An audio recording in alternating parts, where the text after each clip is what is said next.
నుంచి ఊదరగొట్టారు. ఇంగ్లీష్ మీడియంలో చెప్తున్నారు అబ్బాయి, మీ సబ్జెక్ట్ లేరు.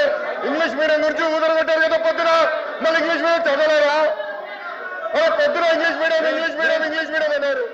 అరే ఇంగ్లీష్ లో చెప్తే భయపడతారు. ఏ భాషలో చెప్పాలి బాబాయ్?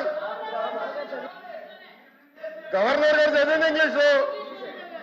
మీరందరూ బైకాట్ చేయకుండా కూర్చుని ఉంటే బాగుండేది. అరే అది కాదు బాయ్, ఇంగ్లీష్ మీడియం చదవకూడదా? ఇంగ్లీష్ లో ఉందని చెప్పకూడదా? అరే మీరే ఇంగ్లీష్ మీడియం అని పెద్ద ఊదర కొట్టారు. నేను స్పీచ్ ప్రిపరేషన్ వెళ్ళినప్పుడు తప్పుడు చేసి ఇంగ్లీష్ మీడియం ఎత్తేస్తున్నాను కూడా మాట్లాడారు. మరి ఎట్లా బాబాయ్?